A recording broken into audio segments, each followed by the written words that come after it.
I just pressed the record button. And I just wanted to welcome everybody to what is the 11th, but I thought of it this morning, maybe also the last webinar in our CitiDem webinar series, which makes me a bit sad now that I think of it, but maybe we squeeze in another one. It might be the last because our project is finishing at the end of May. And so maybe we squeeze in a couple of other webinars, but let's see how that goes. So thank you very much for joining. I will be your host in this webinar. My name is Paul Blokker, professor of political sociology at the University of Bologna. I'm coordinating this project, which is called Citizens Action for Democracy, CitiDem. It's a project financed by SURF funding from the European Commission. And it's part of a larger civil society coalition called Citizens Take Over Europe.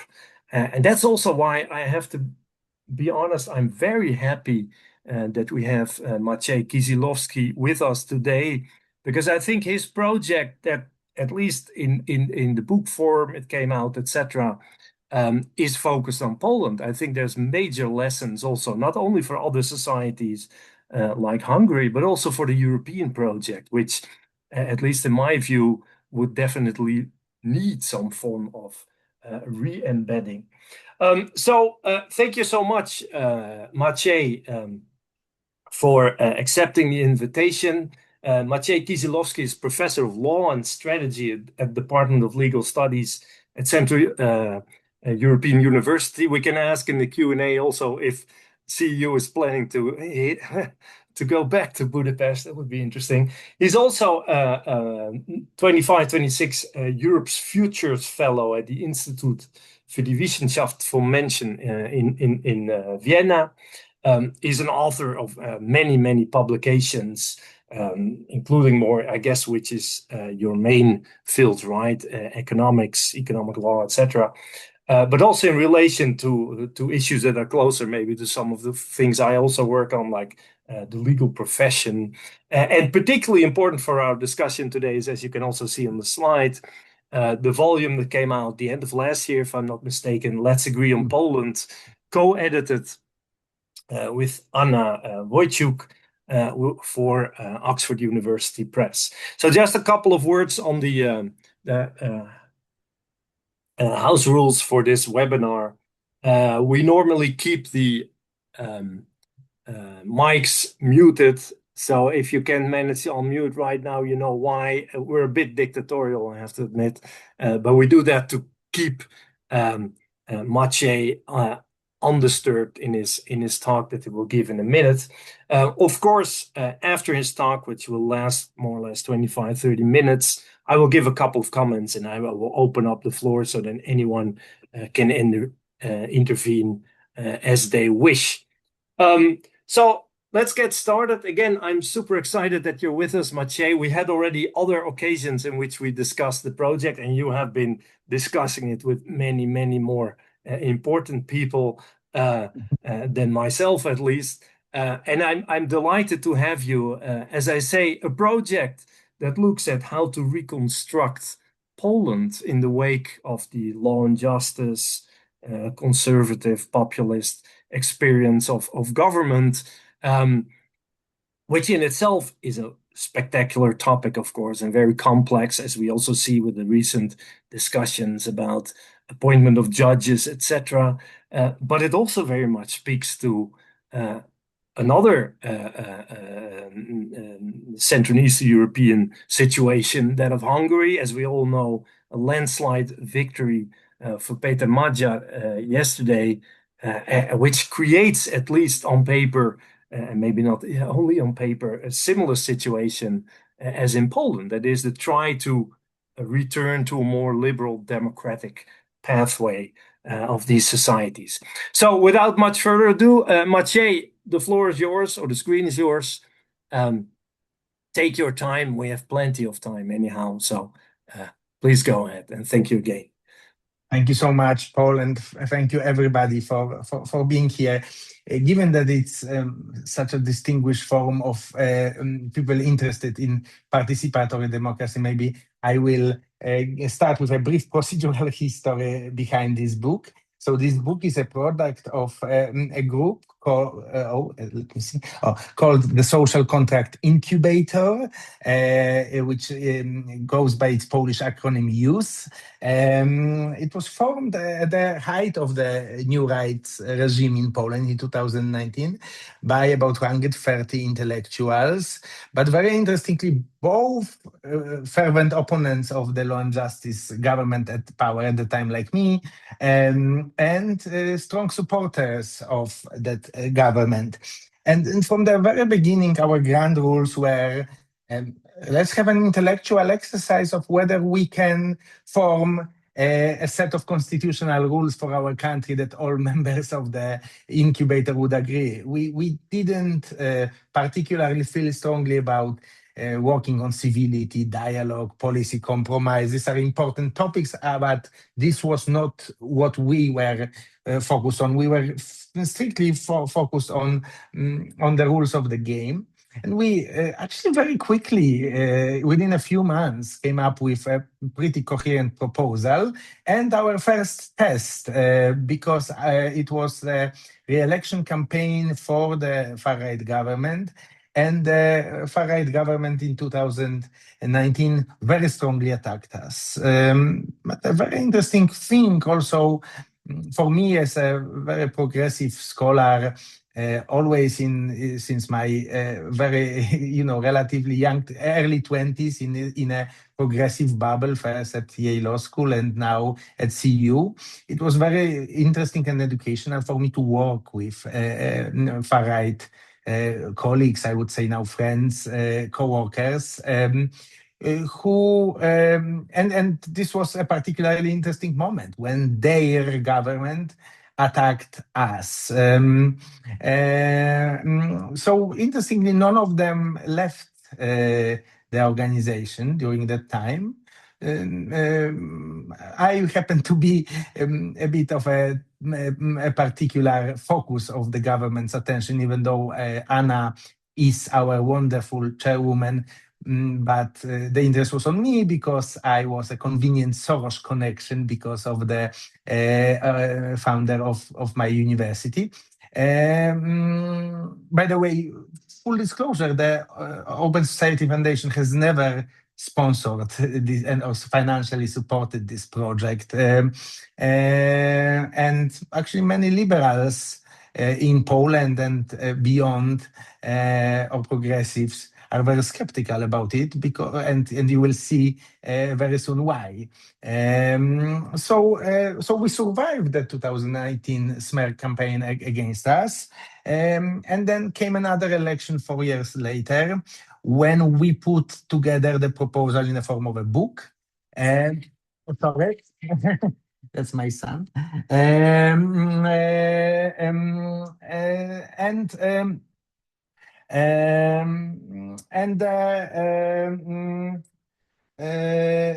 When the book came out, it was another election campaign. We can't say we did it completely without purpose. We wanted to influence the discussion. But interestingly, the far-right government did not attack us again. Perhaps because our proposal is actually not very bad for people who are about to lose power. Our proposal is to share power so that the winner doesn't take all. And it was, those of you who know Poland know that at that time with Biden in the White House, it really looked like the election can turn an upset, by the way, almost to the percentage point, analogous to what happened yesterday in Hungary. Yes, the three-party coalition led by Donald Tusk in 2023 got 53.7% on October 15th, and Peter Madziar and his TISA party got 53%, a bit actually less than Tusk and his coalition, and the opposition, the right-wing opposition, got 44%, actually to the point in both countries. So this is Paul's point is well taken, that this is very similar situation.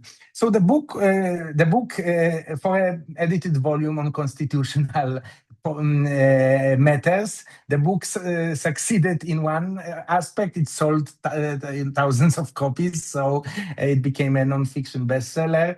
It was very, very, very warmly received by a host of very important. We are honored for all the positive comments. What didn't happen is that liberals didn't choose to take our proposal and instead pursue the more conventional attempt to return to the kind of far right, free far right situation. So in my presentation here, I will briefly touch upon three aspects of this project. Our diagnosis of the challenge that democracy faces, our constitutional proposal. Here I will need to be very concise because I don't have too much time, and I also want you to read the book. And most importantly, I want to keep time for the final point, which is to highlight the difference of our project and what is very close to many of you, which is the mainstream discussion about deliberative and participatory democracy. So let me start by the first point, that our diagnosis, which in many ways comes from the growing number of cases of a return to liberal rule after the period of new right, extreme right governance. Yes, all of those five people, including Peter Maciej, whom I just added, are the liberal democratic leaders who managed to peacefully, or more or less peacefully, unseat far-right leaders. What we know is that only three of them are left standing, and it doesn't necessarily look very good for at least the two of them, which is Lula and Tusk. We will see. Peter Maciej has time, but the record currently is not great for the return to liberal democracy.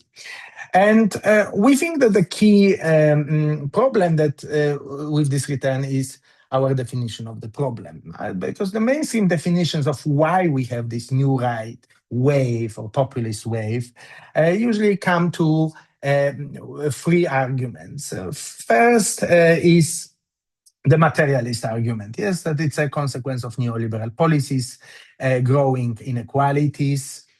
So Poland is a pretty spectacular spoiler case in this narrative. And I'm not sure if you are aware. Well, you are aware surely that Poland has grown a lot economically in the post-1989 period, but few people actually know how much, yes? So Poland, in per capita terms, has grown 650% in one generation. And remarkably, this coincided with a very low, for that level of growth, very low levels of inequality. Actually, Poland is marginally more equal than, for example, France. And everybody, anybody who knows about the mechanics of capitalist growth, fast growth, knows that it fits inequality. And in Poland, it didn't happen primarily because of the large rural population that benefited from massive EU subsidies, but also from policies of Polish domestic governments, liberal governments, including the fact that Polish farmers don't pay any income tax, which is quite an unusual setup. Poland is not a good case for a materialist argument about why we have new right. The diversity argument is another increasingly popular argument. It's kind of popular as a dangerous, a little edgy argument that maybe something is problematic with the diverse societies. Well, Poland, when PiS came to power, the Polish acronym for Law and Justice, our far-right party, PIS, when PiS came to power in 2015, it was still one of the most homogeneous countries in Europe, so it cannot be the reaction to diversity. And then the national decline argument. I don't need to tell you that Poland is definitely, especially against its history, not in national decline. So what we are arguing instead is that we need to treat the new right as a revolutionary movement. That basically it's a revolutionary project to build a radically different society. And most importantly, it's a society which will not be based on the liberal principles of human rights and equality the way we liberals view that. And to say that it's a revolutionary project, it also implies our role as liberals. Yes, we are here the counter-revolutionaries, including the lawyers. Yes, we are trying to fundamentally preserve the status quo, and that is, of course, uncomfortable for many of us. Counter-revolutions don't have a good sound for progressives, but I think we need to be honest about the fact that in post-1989 end of history, the progressive vision of the world, while of course not perfectly implemented and with many hypocrisies and weaknesses, really became the ancien regime. Yes, it really became the ruling system, and we believe that our right-wing conservative compatriots are simply, in some ways, rationally rebelling against the system, rationally meaning internally consistent with their views that system that really spreads these notions of human rights and equality as the basis of social organization really impacts the worldview that they hold dear. And Poland is an interesting example about how these conservative ideas are culturally embedded. Because if you look at Polish electoral map since 1989, we can code it by showing whether the districts are departing from a national trend towards more conservative or towards more liberal parties. So let me show you how this looks. Yes, so this is from the 1993 first fully free election, 97, 2001. And the more we go with this, the more we see that Poland becomes really, after the kind of confusion of post-communist times, divided, very strongly divided regionally into these two parts. Yes? And you would say, why do we have those two parts, the conservative Polish red states? I, of course, coded this picture for the American audience so that we in Europe never understood why right-wing is red, but, American ideas are contagious. And much more liberal Northwest. And this goes in election after election, including the election that are won by either side just because of cyclicality in politics. Now, why do I say this shows a strong cultural embeddedness of those conservative and progressive worldviews? Because override this map with a bit of Polish history. It's Poland for more than a century was divided into Russia, and Austrian empires. And you can see with the white line the division. And particularly interesting for those of us who have hopes for kind of progressive victories in conservative ecosystems is the shaded area on the northwest, because this part was never Poland, or practically never Poland. It was Germany. And it was the subject of, the greatest post-World War II resettlement when German local inhabitants were forcibly removed by the Red Army and the Polish army, and millions of Poles were moved to this land. Very interesting. The Poles who moved to this land were, in fact, from the most conservative regions of the pre-World War II Poland. And now they became the most liberal constituency in the country. However, this is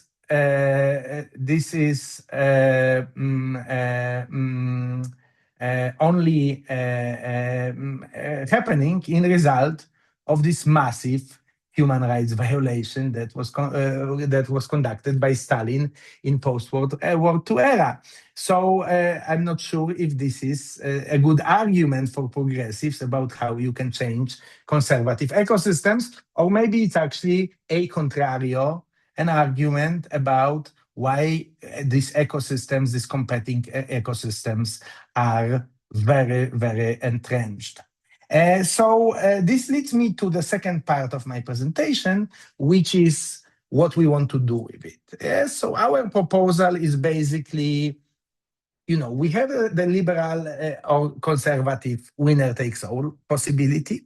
We see it in election after election, which pundits tell us will determine the future of a country or Europe or the world. What we have proposed in this book is a system that decreases the winner takes all propensity of our politics when we assume that those two competing normative ecosystems, the progressive and conservative, are truly long-standing and largely irreconcilable. We propose to create a mechanism for coexistence through targeted strategic decentralization. And as I said, I can give you a very, very brief overview of the proposal because I really want to jump to the final slide and I am halfway through my presentation time. So I want to only focus on one aspect of this proposal, which is our surprising and maybe a little a little unique, let's put it that way, love of the European Union governance. Everybody criticizes European Union for the supposed democratic deficits. We actually think European Union is a great model for managing high levels of diversity, ideological diversity, which is represented by the fact that we literally, for the last 16 years, had an authoritarian country in the European Union, Hungary, and Europe was still functioning, not perfectly, but was still functioning. So you can read it both ways. You can see this as a horrible failure of Europe, or you can see it as an amazing ability to truly manage diversity. We are postulating in the book, constitutionally speaking, to copy the European governance downwards. So basically, the essence of European governance is the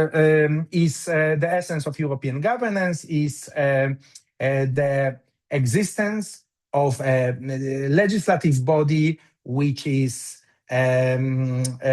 composed of top executives from a lower level of governance. What we are suggesting, that's European Council for the heads of governance, and this is EU Council for the members of the cabinet. What we are suggesting is to solve the national diversity, ideological diversity, through the same method. At the national level, we proposed a new Senate that would be made of regional governors called in Poland voivods, who would be popularly elected.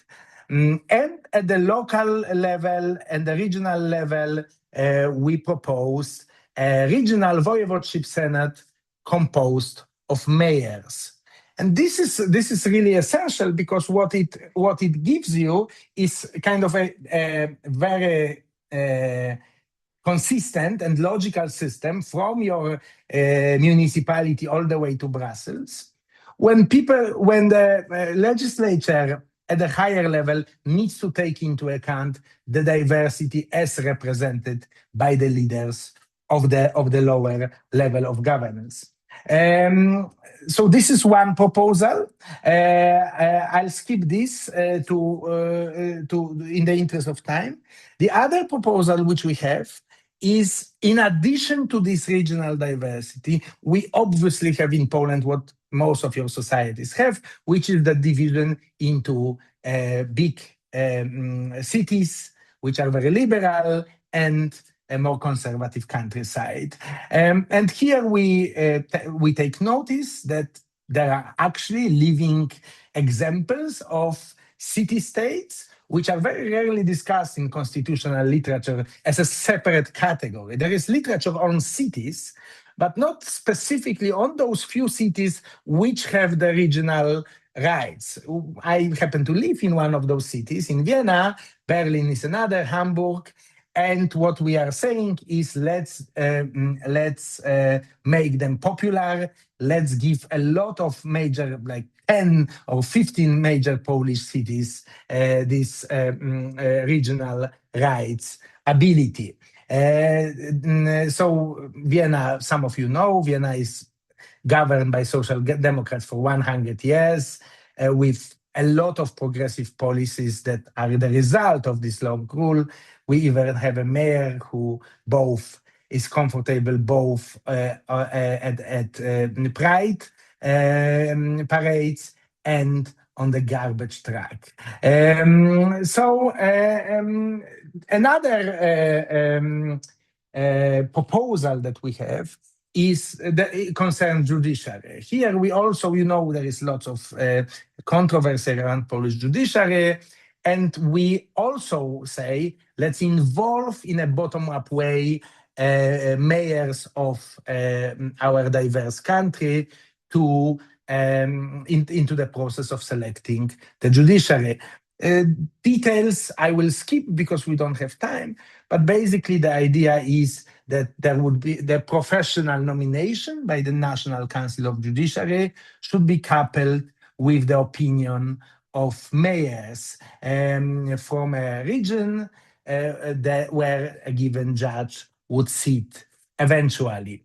And an interesting point, if you look at the photo of the National Council of Judiciary and the photo of a typical group of Polish mayors, it's very obvious what difference are there, yes? But there is one thing that is common to both photos, yes, which is there is a Polish national emblem on both photos, yes? There is a cross next to Polish national emblem at the meeting of the mayors, which is not there in the National Council of the Judiciary, but both share Polish national emblem. And this is our hope, that you can focus on what is truly connecting us by giving people more power in areas that divide us. So, some of those proposals I discussed in some detail, some I didn't have time to touch. I would focus on the final 3 points, which is our project really prioritizes anti-dictatorship, because this decentralized government creates a lot of veto points for any future dictator to either, by the way, conservative or progressive, to take the whole power.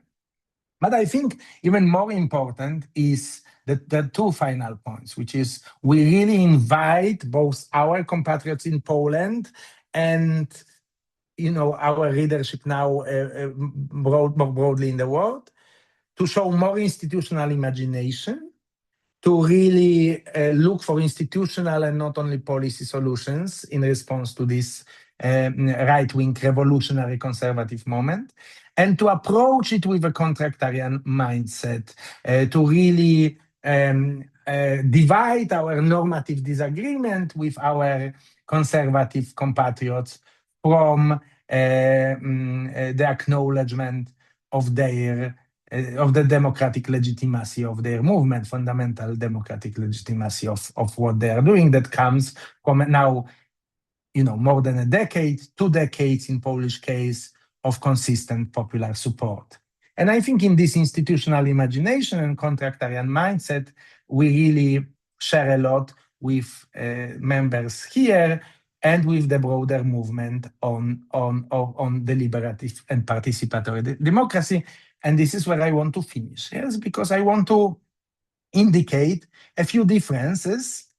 So there are similarities. We both are trying to look for imaginative institutional solutions for our democratic crisis, but there are a few important differences between what we are doing and what the participatory and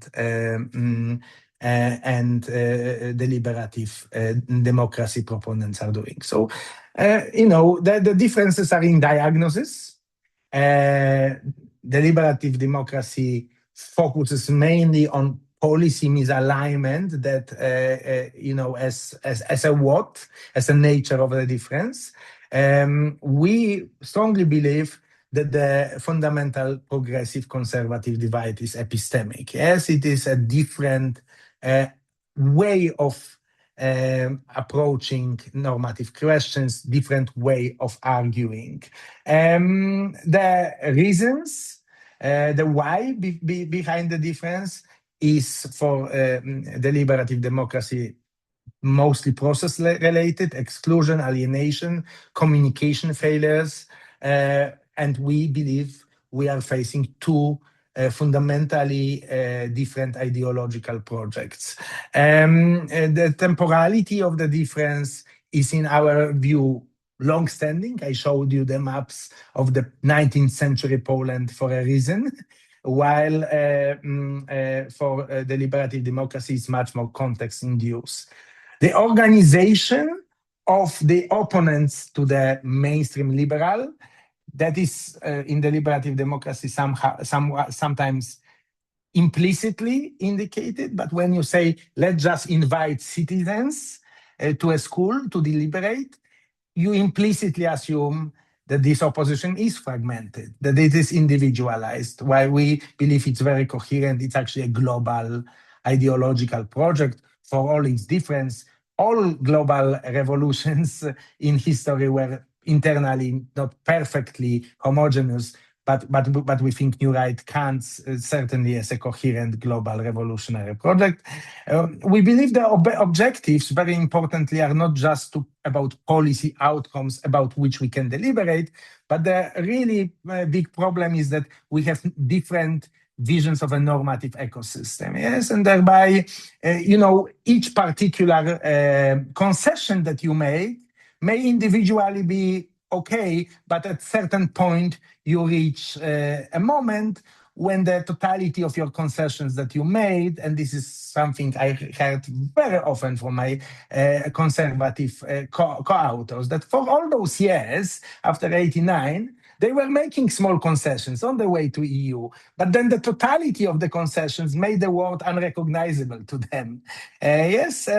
So I'll be happy to respond to questions and give you some examples. Preferences, we believe they are much more fixed than malleable, as deliberative democracy suggests.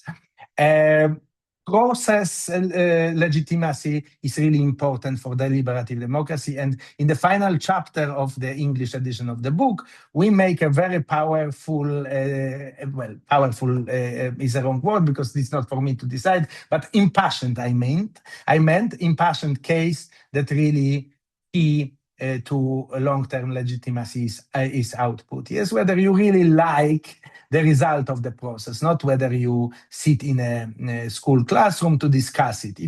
If you are not happy with the output, no amount of process is going to cure it, in our view. And we show some examples from Polish history why this view, at least in Poland, may be credible. So the conclusion is that deliberation can lead to preference convergence. That's on the deliberative side. I would add, I hope colleagues who are fans of deliberative democracy will not be offended when I say it is often assumed, at least implicitly, that convergence will be around broadly liberal positions. I haven't heard about deliberative democracy scholars who would say, for example, it's okay if at the end of deliberation we'll approve slavery as a system. Yes, we actually say deliberation can be tremendously important, and in the book there is a lot about deliberation, but deliberation will be important only within a normative ecosystem. It is not going to easily resolve the conflicts between the conservative and progressive normative ecosystems. So this is where we differ. We think there is a huge potential for participation and deliberation. We actually outline it in the book, but we are not seeing this as a grand scheme that is going to solve the polarization problem that we have. Here, we do think that other modes of coexistence, including territorial decentralization prominently, will need to be employed for us to really be able to long-term coexist with what we believe are these two stable normative ecosystems. So I would be very happy to take your questions and comments. So let's open the discussion. But I guess first Paul will comment, yes? Yes, thank you so much, Maciej. That was super interesting and very rich. And as I always do, again, in a slightly hierarchical fashion, I'm afraid, I will provide a couple of comments, but just also for reasons of ice breaking and giving people a bit of time to reflect. I would have millions of questions, I have to say, as you can imagine. One part of the story is, for instance, when you discussed sort of the causes of the rise of populism, etc., I tend to agree with your argument, but I also wonder if it wouldn't make a lot of sense to try to sort of frame the issues in a more specific historical contextual way. It seems to me that the Polish case in many ways is unique. As you also in the book, you discuss one part of the story is clearly the constitution-making process of the 1990s and the sidelining, the marginalization of conservative right-wing forces. There's really fantastic work on this, for instance, by a historian called Robert Brier, where he in a very detailed manner describes the sort of the cultural war around the Constitution in the 1990s. But I wonder if you couldn't also go back further. Isn't it true that some of these, as you now just also finished on this note, some of these very long-standing conflicts were actually already part within Solidarność, for instance, and in broader Polish society? So I wonder, in a way, what does that mean? And to what extent is your project for a new constitutional resettlement also not an attempt to somehow overcome this? Because I can't really imagine a sort of solution that basically just freezes the deep ideological divides in an institutional system and leaves them as they are. I still think you would need somehow, as a promise of democracy, have a continuous debate between different views, different pluralistic societies. So that's one part. A second part is, and I appreciated very much your ending on the sort of contrasting your approach with deliberative democracy, but which I found really well done. But I also wonder if one would not need to give a little bit more leeway to deliberative and participatory versions of democratic thinking that might not all be of the type that you described, for instance, deliberative democracy.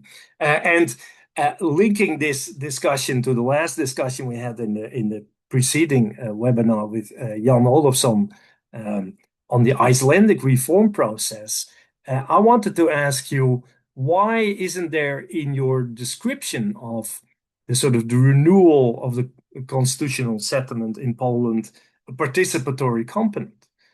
Wouldn't it make an awful lot of sense to refound the Polish Republic on the basis of actual robust citizen participation on rewriting that constitutional contract, or whatever you want to call it. I mean, that has at least always been my own approach in thinking about constitutionalism in a sociological sense, even if I realize that there aren't any real life examples of where you have these types of processes that have then created a vibrant constitutional republic. And the Icelandic case is indeed largely a failure, at least in its results. So that's a second question about participatory and deliberative issues.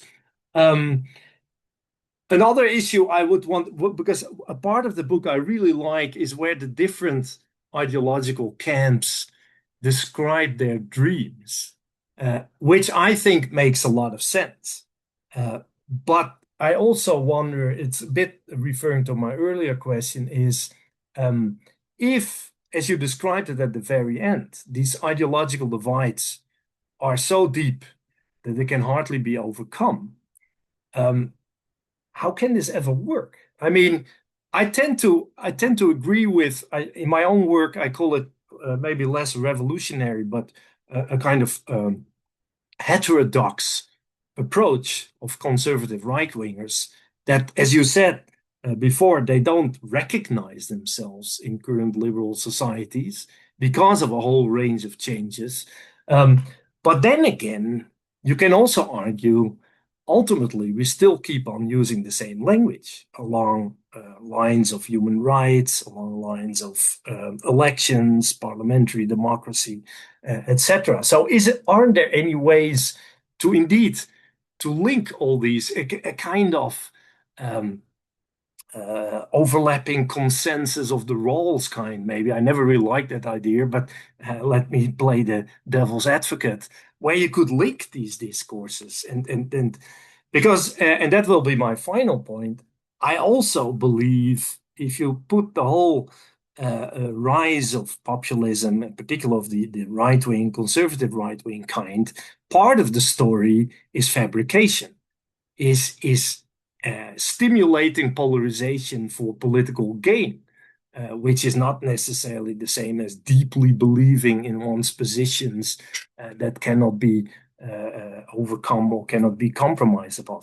So I'll stop there. If you want to give a couple of responses, that would be great. And in the meantime, I would say to the participants, please prepare yourself and jump in when Maciej is finished.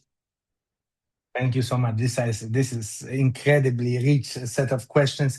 So, as I said, we actually in the project and in the book introduce a lot of tools of participation, but we are arguing, let's focus on participation, civic participation within regions and within municipalities, not at the national level.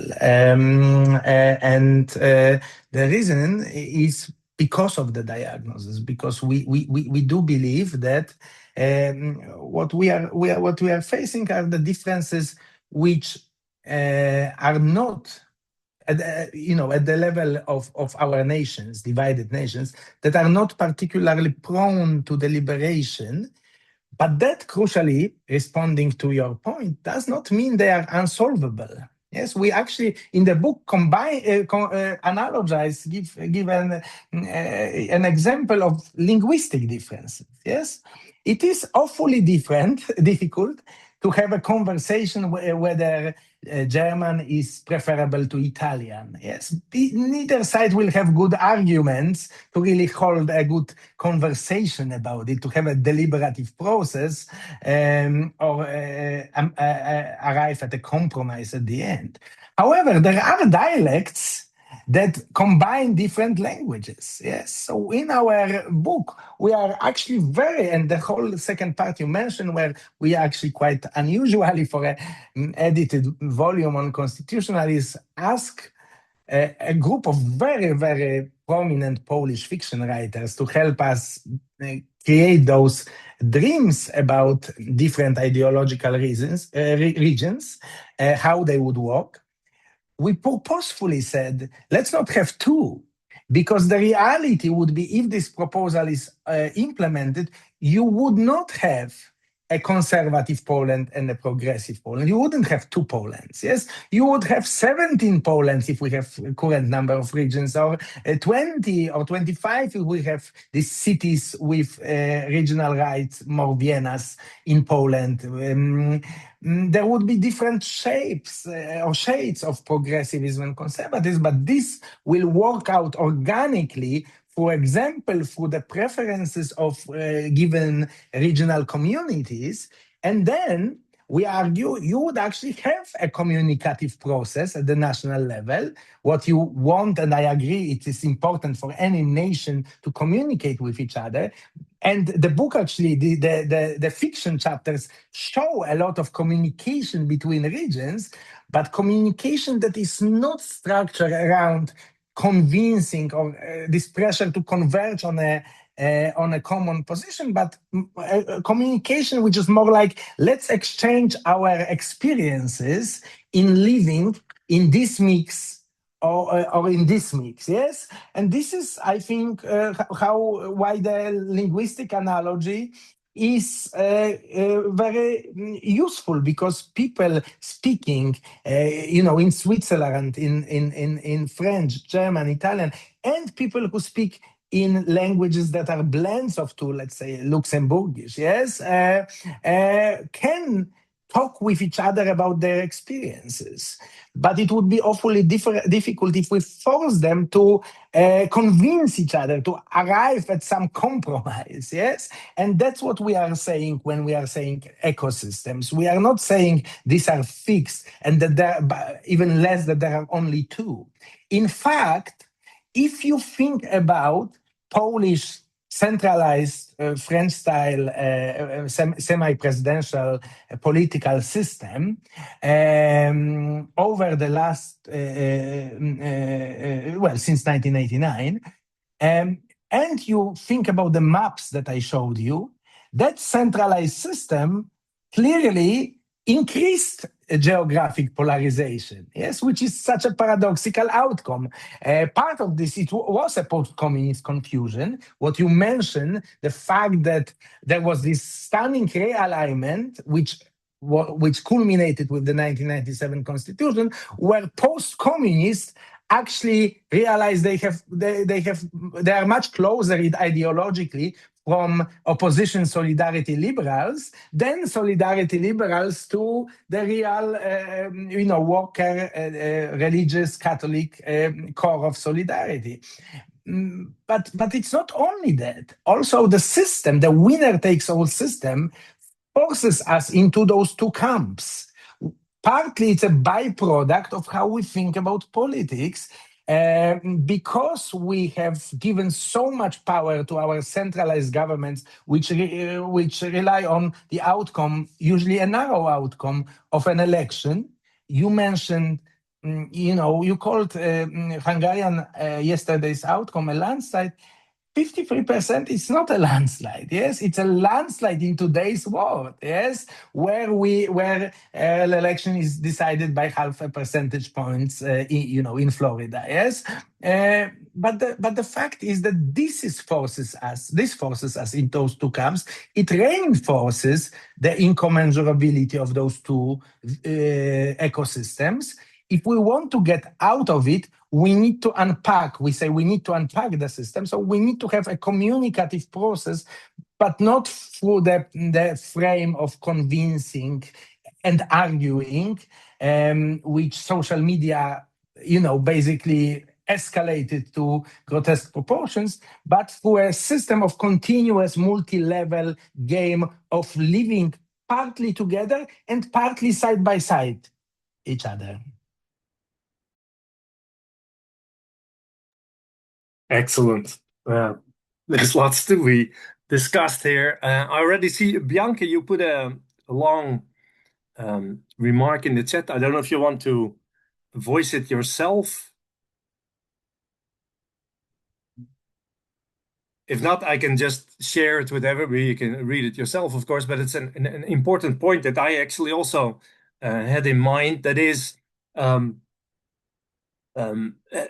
if you talk about co-governance, if you talk about sort of different, let's call them ideological regions, etc., can you envision a situation in which, for instance, let's take an important issue, the right to abortion is completely differently organized in different regions, or what Bianca says, maybe even more powerful, is disrespect for certain groups, like also in other countries, specific political parties on the right, conservative right, not allowing women to participate in politics. So how would you deal with that? So that's one remark. And then maybe Grazina, if you want to jump in right away, go right ahead.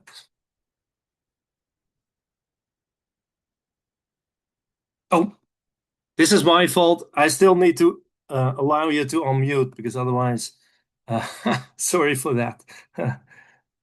There I go. No, it's not here. Just a second. There it is.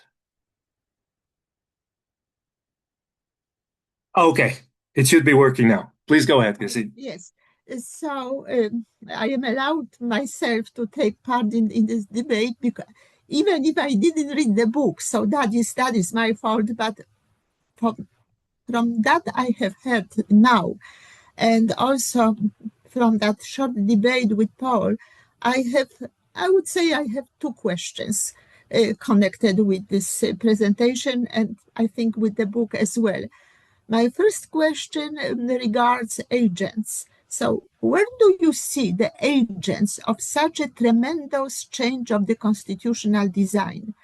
As you can imagine, it involves legal work and preparation of the new constitution. A lot of people engaged, and especially those who are strong enough to convince others that it is a good project. And then that is my question, where those agents are, who are ready to compromise in the Polish language and in the Polish political culture. Compromise has a rather, I would say, pejorative meaning. So compromise is not so very well accepted. And then, so that must be some strong agent who can convince others that the compromise is worthwhile, and we shall be prepared to the compromise with others who are of entirely different meanings. So that is my first question, concerns agents of the change, and agents especially of this huge legal construct, which is the Constitution. So, and on the opposite, I have also another question which tackles with the opposite problems, because if one is prepared to a compromise and involved in deliberations about constitution, one shall have some important resources. I mean, cultural resources or ideological resources, axiological resources. So where do you see in the Polish culture such resources which would prepare people to take part in deliberation? And Paul didn't like the term overlapping consensus, and for me there's a very, very meaningful idea and very meaningful concept. So where there are some ingredients which in the Polish culture and Polish, especially political culture or civic culture, which would contribute to that, let's say, compromise-directed attitudes of people who would take part in the deliberation. And that is, I have here some concerns.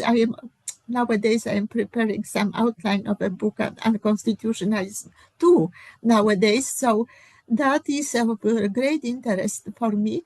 And at the final point, when one thinks about the victory yesterday of Peter Magyar in Hungary, so there was no deliberation. It was a kind of, let's say, moral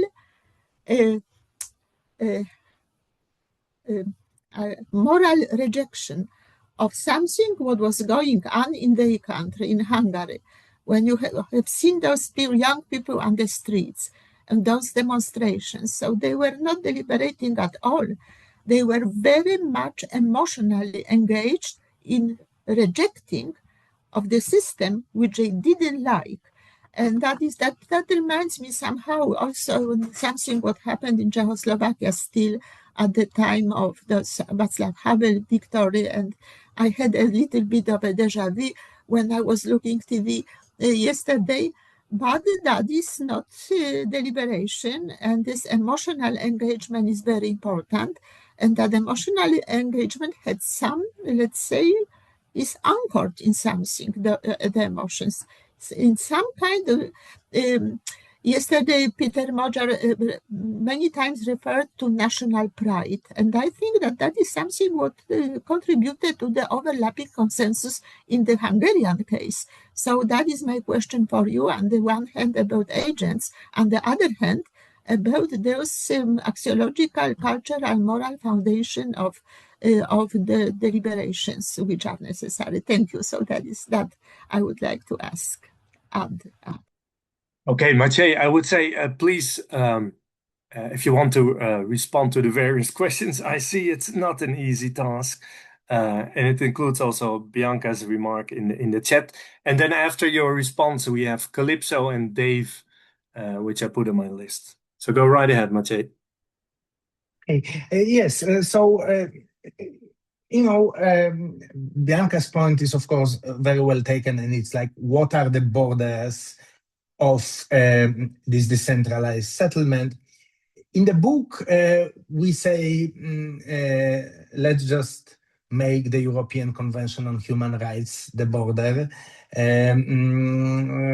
But this is getting more and more difficult because our conservative compatriots are increasingly rejecting the European Convention on Human Rights. So this was written in 1923. But I think the honest response is we stop compromising when we are at the point for which we are willing to fight.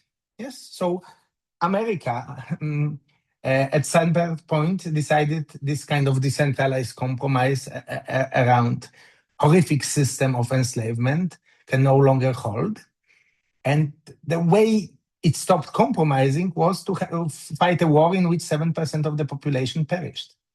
And I think the problem we have as liberals is we proclaim that some values are non-negotiable, but we are not really willing, like the soldiers in the Civil War or like brave soldiers in Ukraine, to really go to fight for these values. And this is a situation that actually doesn't help persecuted minorities when you are announcing your maximalist position, and then the far-right government, like in Poland, comes to power, and you just continue with your life as a liberal academic journalist or just a professional. Yes, we think that this proposal at least makes the trade-offs explicit. Yes, so if you are not willing to fight, potentially die for certain values that you feel non-negotiable, isn't it better to then at least have those values secured in some parts of your nation? Isn't it better to have abortion legal, at least in big Polish cities and maybe in the northeastern part that was the product of Stalin's forced resettlement, and now it's very liberal, because the current alternative is not allowed and legal anywhere. So this is, we are not saying at which point you need to stop. We are offering a mechanism of thinking. If you take our premise that the other side is really serious about the world based on hierarchy, based on domination, based on the ability of the strongest to have to claim more than their fair share in what we believe as fair share, if you really concede to the point that we are making, that this is a serious ideological project on the other side, then you can't ignore it as a wave of populism that is going to dissuade. And then you need to think about the trade-offs, which is either you fight or you need to compromise. Because also, if you look at the current European politics, okay, we don't have decentralization, power sharing that we propose, but we have a lot of compromise with the far right in the form of extremist mainstreaming of far right policies by virtually all parties, including Social Democrats in Denmark under Mette Frederiksen. Yes, so it's not like we are the first one who are thinking about finding some accommodation with the far right. Politicians are thinking about it every day, and I think one benefit of our project is we are bringing back intellectuals to this discussion. This is happening. Let's discuss. Let's have a very uncomfortable discussion about what are the costs of which compromise and where do we draw the line. Yes, the agents and resources. Thank you so much. This is an amazing question. So we believe that realistically this needs to be an elite project, and that the elites will only agree at the moment of time when there will be a mutual balance of fear of losing everything. Yes, and so we are looking for this window of opportunity for both the progressive side and the conservative side to have equal fear or uncertainty of losing. And over the last 8 years when we work on this, and we talked, I am not going to go into details for obvious reasons, but we've talked with every major politician in Poland in details about this project over the last 8 years.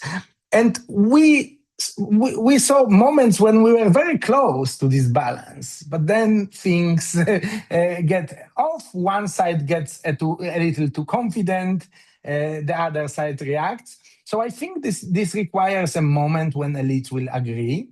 And we need to wait for this moment. And the one resource that is mentioned in the book extensively is we already have local and regional governments. That's an interesting aspect of the Polish situation, which is it's not purely like French style system, because it did actually based on also a group of academics who convinced the politicians early in transition to implement more robust local and then regional government.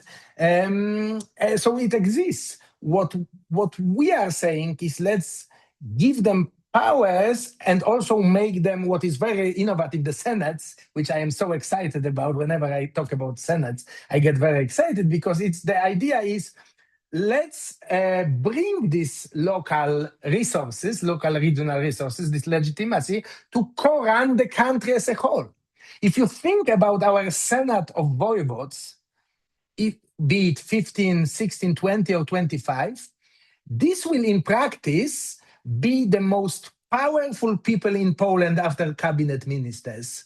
We think of them as kind of guardian angels of the republic, yes, and they already exist. Yes, these people are already elected. They already, within their relatively narrow competences, are doing great work, and we just want to give them the keys to the country. Yes, hand them the keys to the country, because clearly politicians in Warsaw are not very good at running the show.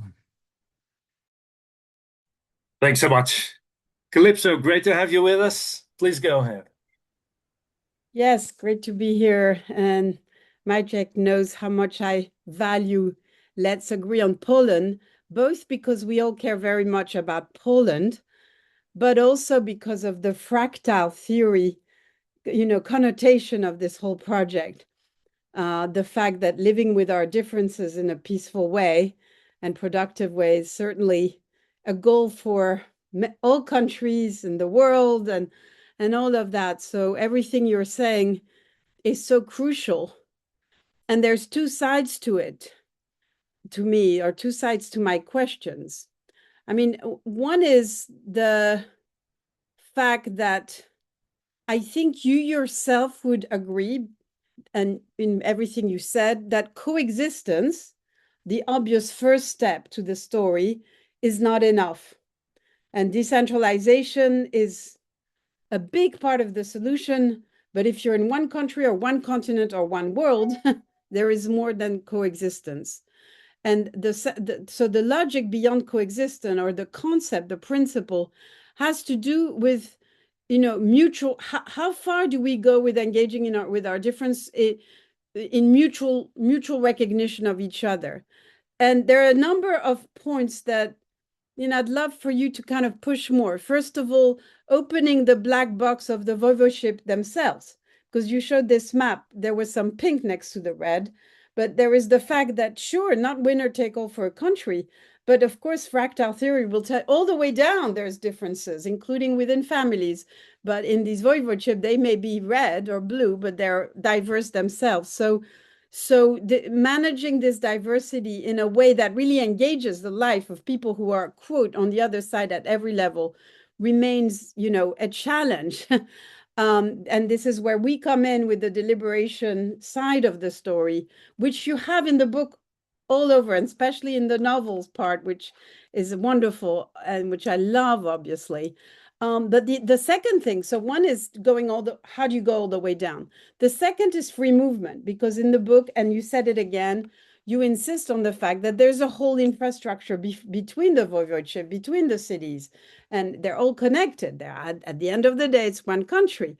And so you have the Senate, you showed this lovely slide, but you have the structure and you have free movement. And just to give one point, you may have gay marriage in some voivodeship but not others, but what if a gay couple moves? Is that marriage recognized elsewhere? It's exactly the same problem with the constitutional contract in the EU. So some of the big questions are kind of a bit left open. And then, of course, there is Paul's question, which I'm not sure you addressed entirely, the risk of, freezing polarization. And I mean, I think, Paul, that the good news is that the book freezes less than what you fear in some sense. And Maciej was kind of speaking to that. But because there is this, structures of conversation. Now, you may not, I'm a bit worried that you throw the baby with the bathwater when you say, we are not talking about compromises, because what are we going to do in our democracies if we don't talk about compromise? So maybe that's a problem. I'm also a bit worried, falsely, because I know you have all the best answers, but about the revolutionary, anti-revolutionary frame. Anna came to, when you were all in the UI and we were talking about this, I mean, it's really hard for the left to swallow, because, anti-reactionary, there are, of course, lots of people who are not even the hard left, the problematic hard left, I would say, that feel that we're at least, kind of hang on with our life to a transformative agenda in what we're doing, highly transformative agenda, which is also what this story is all about from both sides. So I have a kind of issue with that part of the frame, even though, as you know, I love the book, but this revolutionary in purely in kind of structural terms, yes, changing the world as it is, but it's revolutionary, reactionary in terms of social values over. And so when you stick with the revolutionary, anti-revolutionary, and you speak also about a contract to the world about your project, we would be very quickly led to hearing you saying, well, it's a contract between revolutionaries and anti-revolutionary. And that, I see, and I really see the point in some ways, but I also think that for people who haven't read the book, it's a bit misleading. And finally, I would have so much to say, so much more, but there's many places where we can discuss this. But you know from what I wrote that I also believe that the shared agenda for all sides in Poland and beyond is transformation of the world, addressing climate change. The issues that, if you ask me, and you don't belong just to the left, although there are more on the left, frankly. if that's the case, then the contract is about overcoming our difference to address these big challenges for our children. So how do we get to from the radical differences kind of approach to that shared transformative agenda vis-a-vis the planet, if I can put it in grand terms? Sorry for being a bit too long. No worries. I give the word to Dave, and then I give it back to you, Maciej. Okay, and then we have on the list Michaela and Cormac. Thank you, Paul. Thank you, everybody. Thank you, Michaela. So the first point, I haven't read the book. Apologies. Fascinated by the presentation. I want to start at a point as the problem is so often about a winner-take-all culture, which exists within the political parties and within the institutions of the states we create. And that winner-take-all culture is worse in circumstances where the presidents are directly elected. So it's worse in France, it's worse in the States.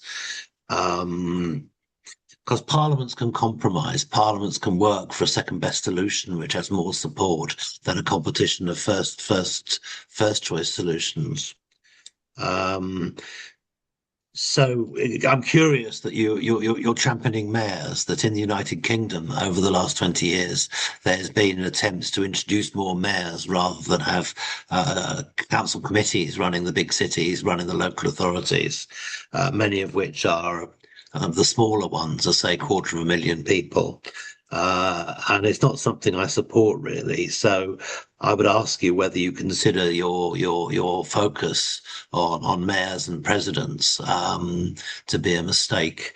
And that in contrast to that, you have the Swiss model, where they have a collective leadership, they have a circulating presidency, and in a number of other Western European states, they have prime ministers accountable to parliaments rather than people having individual mandates.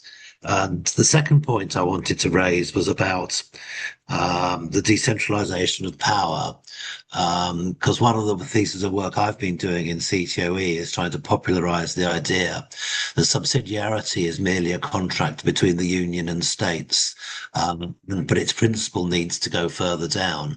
And the problem is we have circumstances like in Spain and in the UK in terms of the devolution to Scotland and Wales and Northern Ireland, where that was extracted at the point of violence, of course, in Northern Ireland.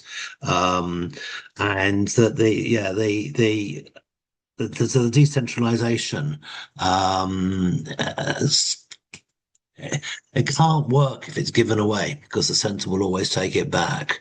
It's one of the things that I find curious about the models, that we have a strong centralisation, and the European Union has been seeking to increase the number of competencies it has, with support of both sides, I suppose. But I'm not sure I consider the EU to be an example of decentralised power, certainly not until subsidiarity is extended into member states, although it could well be for a number of places that bullock, that's underwriting a common human rights law, and that's important too, and that's frankly something which we miss in the United Kingdom. And the third point I was to make was around freezing polarisation. That if one looks, say, at Northern Ireland and at Lebanon and possibly Belgium as well, where you have a cantonalisation in terms, although interestingly not Switzerland, where you have a cantonalisation of the politics, where communities are given specific powers and vetoes within fundamentally an American structure of president, chair of parliament and prime minister in the Lebanon, and power sharing arrangement in Northern Ireland. What's happened in Northern Ireland is that it's been very difficult for people to break out of those communal corrals. Bit by bit it's happening, but the dominant, excuse the beeping, the dominant effect in Northern Ireland, of course, has been the increasing vote to Sinn Féin at the expense of that to the DUP. And one also needs to look at the centripetal forces that have occurred as the Protestant communities originally voted for the Good Friday Agreement and then switched their votes to a more resistant political party. So the 3 points are, well, winner take all is the problem, and the structures need to counter that winner take all politics. Decentralization is hard, and often capitalization freezes the polarization in place. Do you agree? If you want a question. Please go ahead, Maciej. There's a lot on your plate, I'm afraid. No, that's fascinating. Thank you so much. Okay, I completely understand, Calypso, how this sounds, the revolutionary, counter-revolutionary sounds horrible for progressives. But, you know, there is a notable uptick on the realization that we are in a revolutionary moment. Jan Zielonka, Michael Ignatieff are saying it's the opposite. Yes, that the far right are the counter-revolutionaries, which sounds much less awful to us progressives. However, that would mean that, you know, Hillary Clinton and Joe Biden are the modern revolutionaries against which the far right is the counter-revolutionary. And I think that, you know, the fundamental problem with this is that strategically, what the framing we are proposing is a kind of most closely related to the actual, it sounds horrible, but it communicates an important message about what we actually need to do and what we want to do. We want to keep the world of equality and human rights that became the status quo. The reason why our conservative compatriots are rebelling is because this world, this liberal world, has become such a strong anchor, not only policy, but epistemic. I mean, that's why they are going after universities. You are speaking with a great example of a person who experienced it firsthand. Yes, that's why they're going after schools, because they hate the liberal epistemology, the liberal moral vocabulary, because they disagree with it. Yes, so you know, yes, it's a unique, unprecedented situation in which the ancien regime is not about reaction; it's actually about almost permanent change, yes, because the counter-revolution happened when we were pushing the new round of extremely important and necessary changes with Me Too movement, with serious climate action, and you know, if you disagree that this had a causal link with the fact that all these new rights started, then of course we disagree on diagnosis, yes, but our view is that this was connected, and thereby we need to learn from all those horrible counter-revolutionaries of the past, not about their objectives, which were awful, but about their tactics. Yes, and the tactics were a mix of hardball and accommodation. Always, it was always, and it always worked only when the mix was right. There was not truly restorative counter-revolution that worked. And of course, if it's only accommodation, then the revolution, wins anyways, yes, whatever we say. So I think it's coming back to Bianca's point. We want to start a serious conversation on which of the far-right revolutionaries we put to jail, and with which we are making a deal, and it depends on their views. And as I said before, in response to Bianca, fundamentally, I believe this is what we are willing to really fight for. Yes, what is the alternative? And that's in a sense response also to Dave. Yes, because in all those examples, not in Northern Ireland, people decided we want to stop on one side blowing up bonds and on other, militarizing the entire region and oppressing people on the other side.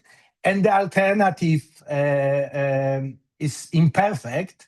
And as Elinor Ostrom used to say, in institutional arrangements, details matter a lot, and we should learn from details and problems with all those decentral. And I think in many ways in the book we show that we have learned. Yes, we, for example, in the composition of the Senate, we clearly learned from, for example, from the American experience and the agency with senators that proved to be highly inadequate. Yes, so we are setting, let's cut the middlemen, let's make the regional governments, let's give them the second job. They will be very busy, fine, but it's better than to have the agency problem, which you also see in both Austria and Germany with Bundesrat. Yes, so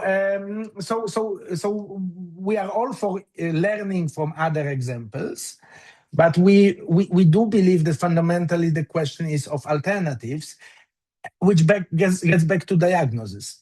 If you buy our argument that what is happening now with this conservative revolution is going to stay with us for the rest of my life, then then you are in a conflict a bit like in Northern Ireland or in Bosnia, yes, because the Bosniaks and the Serbs are not going anywhere. If you think, by contrast, it's a populist wave, they were bamboozled by Elon Musk and social media, and we can just, finish this whole normative project, ideological project, more or less go back to end of history, then what we are doing makes no sense, is actually a dangerous freezing, as you called the division. Yes, so the question is of diagnosis. I think with every passing year of this being a constant menace on major democracies in the world, or even governing, as in American case nowadays, the argument about freezing becomes less convincing because it's already frozen. Yes, but of course, unlike ethnic, divisible, yes, objective divisions in the classic federalism literature, it is more of an argument. It's not self-explanatory that this ideological difference are becoming the new ethnicity, the new language, the new religion, that this is the same, but that's our argument, yes? And I think unless you find it persuasive because of this whole micro-theory which we are implying here, which is that because we push the liberal project to its logical conclusion, it really is basically rational for the other side to try to destroy the system because they have no real chance of winning on liberal terms with the ideas that they have. Then it will be stable. It's not going away unless you believe people will just converge around liberal principles and these ideas of social hierarchies, domination. By the way, Calypso mentioned climate policies. Can't we see climate policy, climate stance of the new right as also a form of generational domination? Yes, if the same people are saying, men should be running the show, they can also say, we can steal from our kids. Yes, that's basically a very analogous concept to what Trump talks about when he discusses the nations. It's just temporal. Yes, we basically almost take satisfaction in destroying windmills and showing our kids that we will leave them an uninhabitable planet. Yes, it's the same form of domination in principle than the masculine or ethnic or imperial project. So for me, at least, it is kind of consistent. I am not surprised that New Right is almost uniformly against climate action. I mean, I wish it was different, but it's, to me at least, it seems quite logically consistent. Yes. Thanks so much, Maciej. We're getting very close to the the end of the webinar, but we still have 2 people on the list, and I'm more than happy to give them the floor. But please keep it as short as possible.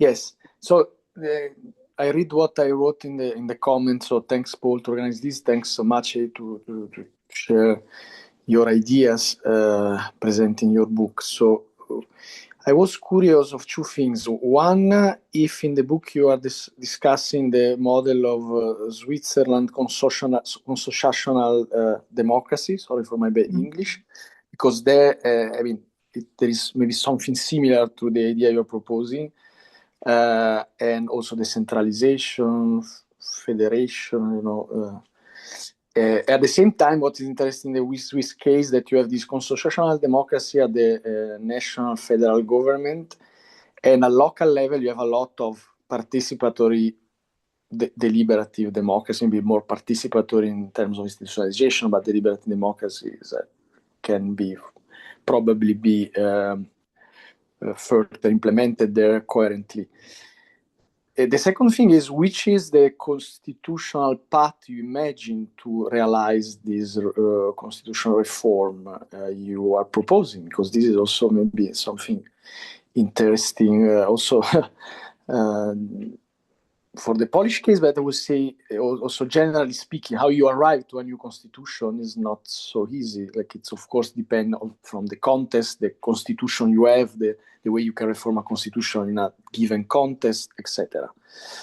Then I would have more general questions, but it was sort of a thing like that. I really would love one day to see the possibility to see Max Weber discussing with Karl Marx, Immanuel Kant, and now also Habermas in Paradise or in the Evil. Machiavelli was saying, I think it's much more interesting to be in the Evil than in the Paradise. There are much more interesting people there. I don't know, it's just a joke. And to end up, I will read your book. I didn't read because also I used to live almost 1 year of my life in Poland as a student in the College of Europe. And so I really was astonished by the fact that in Western Europe or Southern Europe, we don't really know the history of this part of Europe. There is a lot of history we don't know. We don't know the specificity of a country like Poland. And as Poland, there are other countries in Central and Eastern Europe we don't know. And I really learned a bit the richness of your history. And I think it's really important to contextualize historically all this discussion. And I leave this with this. So, for instance, is the Constitution of 1791, then some scholars call like the first constitution in Europe, which was, I think, republic, so like at least liberal constitution in a way, I think we can call in a broader sense, because also the term liberal, we know it's quite, we should agree on this term like before to start to use it, but more or less I think we understand each other. Yeah. So can I ask you to wrap up because the time is... So like the Constitution of 1791 is a possible common ground for everyone, even for peace people, or not in Poland? Thanks so much, Michele. I had Cormac as well, but his hand disappeared. If you want to jump in, Cormac, go right ahead. Okay, you just typed your questions. Yeah. Okay, so are the solutions a form of stealth liberalism? Decentralization, vertical checks and balances sound like they come straight out of the liberal playbook. Also, the idea that the ECHR would form the baseline. Will this fly? You seem to suggest that agreement is already fragmenting, as indeed with regard to the European Convention. Okay, Maciej, if you can respond in sort of as brief as you want, but still, if people want to hang on, I'm here. We keep the floor open. So please go ahead. Yes, so maybe I actually start with Cormac's question. I think the project partly is a mechanism to think about it in a structured way. If you buy our argument that the other side is there it's not going anywhere and really means what it wants, as opposed to, all those theories of grievances, manipulation that I reviewed. Yes, it's not an empty stomach, because stomachs are not empty, fortunately, anymore in Poland. They were empty for much of our history, but no longer. It's not grudge against people who are different, because we are incredibly homogeneous. It's not about some emotional reaction about national decline, because our Polish era has just begun, especially compared to our history. So it really leaves the possibility that these people really want what they are saying they want, and what they are showing through their continuous electoral choices.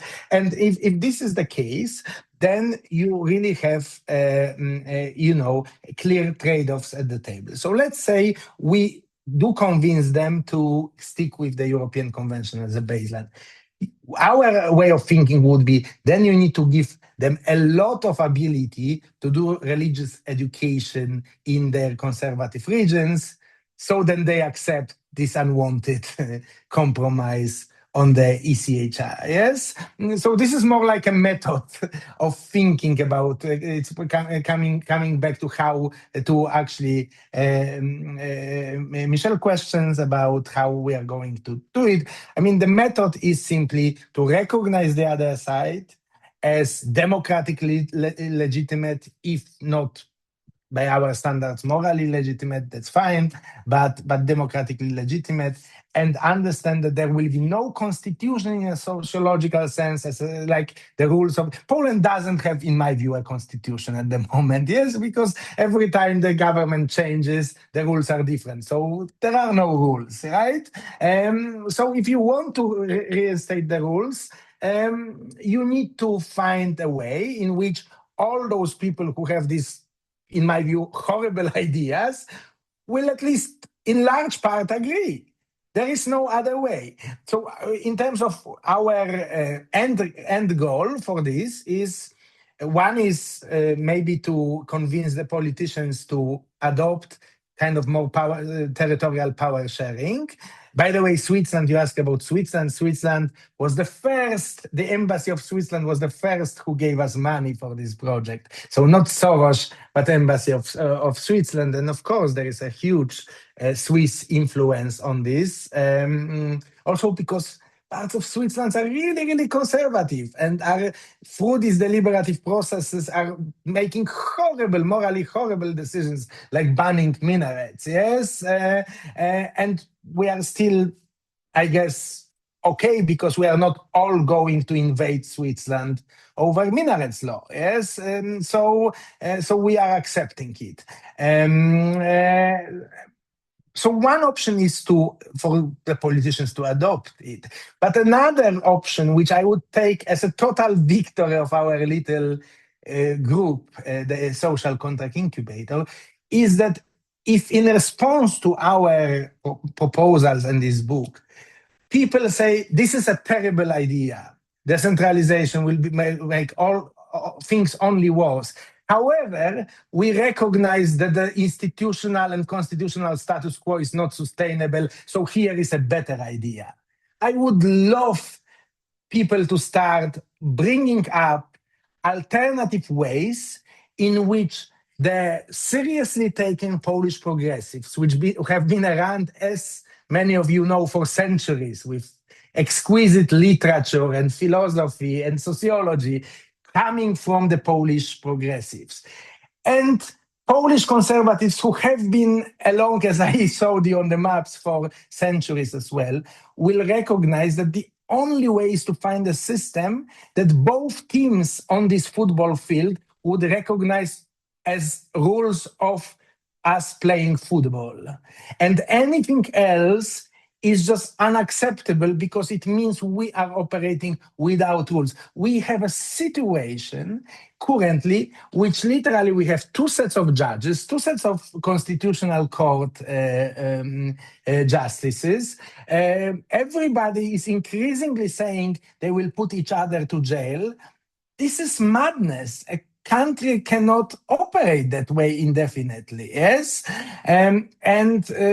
these differences that are dividing us are real, but what other choice, especially with Polish history, we have than share this piece of land with these people whose ideas we find absolutely horrible? They are still better. I still would take any time the rule of Polish neo-fascists to the rule of Vladimir Putin.